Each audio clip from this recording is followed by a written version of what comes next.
اور اپنی سند کے ساتھ لائے۔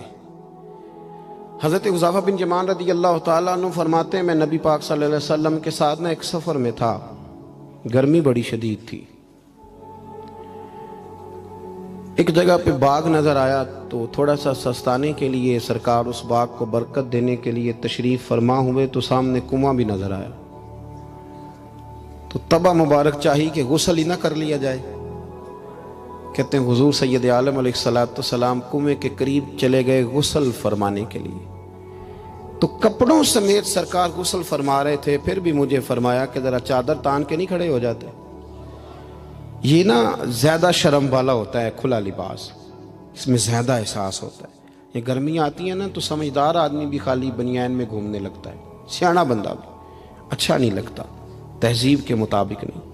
ہماری وزاداری جو ہوتی ہے وہ باہر نہیں، گھر کے اندر بھی ضروری ہوتی، بیٹیاں ہیں، بہنیں ہیں، گھر کے اندر بڑا اچھا رویہ انسان کا ہو تاکہ خوبصورتیاں اور خوشبوئیں بکھریں۔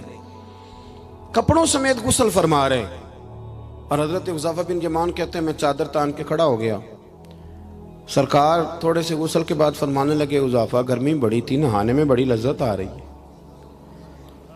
تو میں تھوڑا اور نہ نہاؤں؟ تو میں نے کہا حضور میری تو نوکری قبول ہو رہی ہے، میرے لیے تو سعادتیں۔ کہتے ہیں سرکار نے تھوڑا غسل کیا، اب حضور بس کرنے لگے تو میں نے عرض کی، میں نے کہا یا رسول اللہ میری خواہش ہے کہ تھوڑا اور غسل فرمائیں۔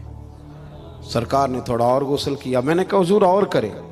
کچھ دیر حضور غسل کرتے رہے، تکمیل غسل پر میں بڑا راضی تھا، کلیجہ بڑا ٹھنڈا تھا کہ آج میری خدمت قبول ہوئی، آج مجھے حصے میں یہ سعادت آئی۔ کہتے ہیں جب میں فارغ ہوا نا تو حضور فرمانے لگے چل اب تو بھی غسل کر، تو بھی غسل کر اب۔ تو میں غسل کرنے لگا تو فرمایا ادھر دیکھنا میری طرف۔ یہ ہمارے ہاں نا کچھ لوگ بن کے بیٹھ گئے، اور انہوں نے سمجھا کہ شاید چونکہ میں لیڈر ہوں، شاید میں سربراہ ہوں، اور باقیوں پر لاگو ہے کہ میری گاڑی کے پیچھے دوڑیں اور میرے نعرے لگائیں۔ دیکھو جب انسان انسانوں کے اندر احساس پیدا کرنے کی طرف دیکھے گا تو سب سے پہلے میرے محبوب کی زندگی سے درس حاصل کرے گا۔ سرور کائنات صلی اللہ علیہ وسلم نے کہا غسل کرو، کہتے میں غسل کرنے لگا تو محبوب فرمانے لگے چادر مجھے دو، میں تان کے کھڑا ہوتا ہوں۔ کہتے ہیں میرے تو پیروں تلے زمین نکل گئی۔ میں نے کہا یا رسول اللہ صلی اللہ علیہ وسلم مہربانی فرمائیں آپ یہ نہ کریں۔ تو حضور نے فرمایا تو نے کیا ہے نا تو میں کیوں نہ کروں؟ کہتے ہیں اب حضور نے حکم دیا تو میں نے چادر سرکار کو پیش کر دی، حضور تان کے کھڑے ہو گئے تو میں جلدی سے غسل کر کے فارغ ہو گیا۔ میں نے کہا حضور نہا لیا ہے؟ فرمایا حذیفہ مجھے گرمی لگ رہی تھی تو تمہیں بھی لگ رہی ہوگی نا، صحیح کر کے غسل کرو۔ کہتے ہیں میں غسل کر چکا، یارو ذرا اس کی لذت تو محسوس کر لو۔ کوئی حرج نہیں یار، اگر کوئی کام ہمیں کبھی اپنے ہاتھ سے کرنا پڑ جائے کوئی مسئلہ نہیں۔ اگر آسمانوں پہ چلو گے تو زمین والوں سے پیار نہیں بڑھے گا، اور اگر زمین والوں کے بیچ رہو گے پیار کرو گے تو محبتیں بڑھیں گی۔ حضرت حذیفہ بن یمان کہتے ہیں کہ میں پھر تھوڑی دیر غسل کے بعد عرض کی حضور کر لیا غسل؟ تو کہتے ہیں اور سرکار نے میری طرف غور سے دیکھ کر فرمایا حذیفہ دو حرفی بات ہے، جتنی دیر میں نے غسل کیا تم بھی اتنی دیر ہی کرو گے، اور کرو گے تو بات ختم ہوگی ورنہ یہ بات ختم نہیں ہوگی۔ حضرت حذیفہ بن یمان فرماتے ہیں میں نہا بھی رہا تھا اور مدینے والے رسول پہ درود و سلام بھی پیش کر رہا تھا۔ دیکھو اگر یہ شدت آئے نا، دیکھیں میں اکثر دوستوں سے کہا کرتا ہوں کہ میرے جیسے آدمی کو نا بن جاتی ہے عادت سٹیج پہ بیٹھنے کی، آپ یقین کریں بن گئی ہے، مثال نہیں دے رہا صحیح کہہ رہا ہوں۔ اب کئی دفعہ ایسے ہوتا ہے کہ بہت ساری محافل میں نا چاہیے نا بندہ پیچھے بیٹھ جائے، لیکن وہ ایسی جو نجی جو اساتذہ کی ہیں، جو بزرگوں کی ہیں، جن میں بڑے بیٹھے، ان میں بھی کئی دفعہ شک ہونے لگتا ہے کہ آگے ہی جانا ہے، حالانکہ نہیں جانا۔ اور کئی ایسے چودھری صاحب، پیر صاحب، صوفی صاحب ہوتے ہیں جو گردن اٹھا اٹھا کے نقیب محفل کو دکھاتے ہیں کہ میں آ گیا ہوں، کر لے اعلان کسی طریقے سے، پھر آپ تنگ ہوتے ہیں۔ پھر دیکھیں نا اس محفل کا بھلا مہمان خصوصی میں تو نہیں، اس میں محفل کے تو مہمان خصوصی وہ ہیں جنہوں نے یہاں جھاڑو دیا ہے، جنہوں نے لوگوں کو دعوت دی ہے، اور جو بیٹھ کے دائیں بائیں دیکھ کے بڑے راضی ہو رہے ہیں دل ہی دل میں کہ دیکھا ہماری محفل کتنی کامیاب ہوئی۔ ذوق پیدا ہو رہا ہے، شوق پیدا ہو رہا ہے۔ ہم اگر احساس کرنے لگیں، تھوڑا سا بیچ رہنے لگیں لوگوں کے، حسن پیدا ہوگا، پیار بڑھے گا، بھائی کے ساتھ رشتہ مضبوط ہوگا، دوستوں کے ساتھ تعلق مضبوط ہوگا، یہ جو ملازم چھوڑ کے چلا جاتا ہے نا، اس کو 5,000 زیادہ ملتا تو نکل جاتا ہے، اس کی وجہ یہ تھی کہ آپ کا اس کے ساتھ رشتہ مضبوط نہیں تھا۔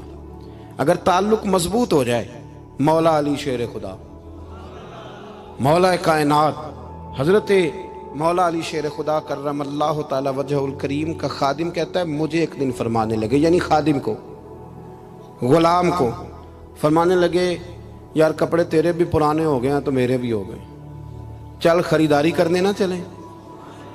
کہتے مجھے لے گئے بازار اور 2 جوڑے حضرت علی نے خریدے، ایک خاصا مہنگا تھا، ایک سستا تھا۔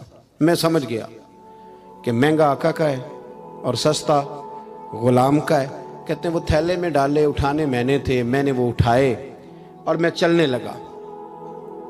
کہتے ہیں جب وہ چوک آیا نا جہاں سے مولا کائنات شیر خدا کرم اللہ تعالی وجہ الکریم نے اپنے حجرہ نور میں جانا تھا اور میں نے اپنے گھر میں جانا تھا، تو حضرت مولا علی شیر خدا فرمانے لگے لا بھی بیٹا میرے والا سوٹ مجھے دے دے۔ تو بالکل طے شدہ بات تھی، میں نے وہ مہنگا جوڑا نکالا اور حضرت علی کی طرف بڑھایا، تو حضرت علی فرمانے لگے یہ تو نہیں میرا تو وہ دوسرا ہے۔ تو وہ شخص کہتا ہے میں نے ایک فلسفہ بیان کیا، میں نے ایک علت بیان کی، ایک لاجک بیان کی۔ میں نے کہا حضور یہ آپ رکھیں اور یہ جو سستا ہے یہ میں رکھتا ہوں۔ فرمایا وجہ؟ کہنے لگا حضور وجہ بڑی سادی سی ہے، ایک پورا فلسفہ اس کے پیچھے، اور فلسفہ یہ ہے کہ آپ آقا ہیں اور میں غلام ہوں، تو آقا مہنگا پہنے اور غلام سستا پہنے۔ تو حضرت علی وہ والے عالم ہیں جن کو علم بھی مدینے والے رسول نے عطا فرمایا ہے۔ تو آپ حکم بھی کر سکتے تھے کہ نہیں تو لا میں نے وہی پہننا ہے، حکم بھی کر سکتے تھے، لیکن اس نے دلیل دی تھی نا، تو پہلے اس کی دلیل کو توڑنا ضروری تھا۔ حضرت علی کہنے لگے فلسفہ ہی تو نے بیان کرنا ہے تو اپنے والا نہ کر، تو میرے والا کر۔ اس نے کہا حضور کیا مانا؟ آپ فرمانے لگے تو کہہ رہا ہے کہ مہنگا جوڑا میں پہنوں گا اور سستا جو ہے وہ تو پہنے گا۔ فرمانے لگے تو نے یہ دلیل بیان کی ہے کہ میں آقا ہوں تو غلام ہے، تو فرمایا تو میرے والی علت لینا۔ حضور وہ کیا؟ آپ فرمانے لگے تو پہن مہنگا اور میں پہنتا ہوں سستا، دلیل یہ ہے کہ تو جوان ہے اور میں بوڑھا ہوں، تو جوانوں کو پہننے چاہیے مہنگے کپڑے، بوڑھوں کا تو سستوں سے بھی گزارا ہو جاتا ہے۔ تو وہ خادم کہتا ہے میں لاجواب ہو گیا، اور پھر وہ قیمتی جوڑا مجھے دے گئے اور سستا جوڑا وہ لے گئے۔ کہتے ہیں شیر خدا تو چلے گئے، لیکن ساری زندگی میں سوچتا رہا کہ کائنات میں دوبارہ ایسے لوگ دنیا میں آئیں گے صحیح، یہ ملیں گے صحیح۔ احساس کی جب شدت ہوتی، اب یقین کریں اس ملک کے اندر 2 چیزیں اتنی شدت سے عام ہوئی ہیں، اتنی شدت سے، ایک پروٹوکول، ایک VIP کلچر۔ ان دونوں چیزوں نے بہت سارے لوگوں کو پیچھے کر دیا۔ اب تو بہت سارے غریب ایسے ہیں جو بیچارے قریب ہی نہیں آتے، وہ کہتے ہیں نہیں میرے والا کام ہی نہیں، وہ پیچھے، وہ شہرت سے بچنے والا پیچھے رہتا ہے، اور میرا جی چاہتا ہے ساری غزلیں اس ظالم کے نام کریں۔ کچھ لوگ بیچارے بالکل پیچھے ہو گئے، مایوس ہو گئے۔ وہ کبھی حکومت بدلتی ہے تو ان سے کہا جائے نا حکومت بدل گئی ہے، تو وہ 2 حرفی بات کرتے ہیں، کہتے ہیں جو مرضی آ جائے ہم نے تو محنت کر کے کھانا ہے، صبح کام پہ جائیں گے تو شام کو روٹی کھائیں گے۔ وہ بہت سارے نظام سے دیکھیں نا، یہ سیاسی تبصرے وہ بندہ کرتا ہے جو روٹی پیٹ بھر کے کھاتا ہے، اور جس بیچارے کو پتہ ہے نا کہ جو گھی صبح لایا تھا وہ ختم ہو گیا ہے، اور صبح بچوں نے ناشتے کے لیے جب پراٹھے مانگنے ہیں تو گھی کوئی نہیں، تو وہ پھر سیاسی تبصرے نہیں کرتا، وہ تو تکلیف میں۔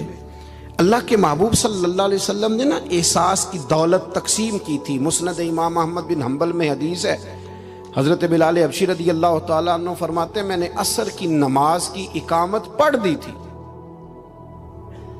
ایک بدو آیا، ایک یہودی کا غلام، کہنے لگا یا رسول اللہ صلی اللہ علیہ وسلم میں بڑی مشکل میں ہوں، اگر آپ میرے ساتھ چلیں، میرا چھوٹا سا کام کر دیں تو میری وہ مشکل آسان ہو جائے گی۔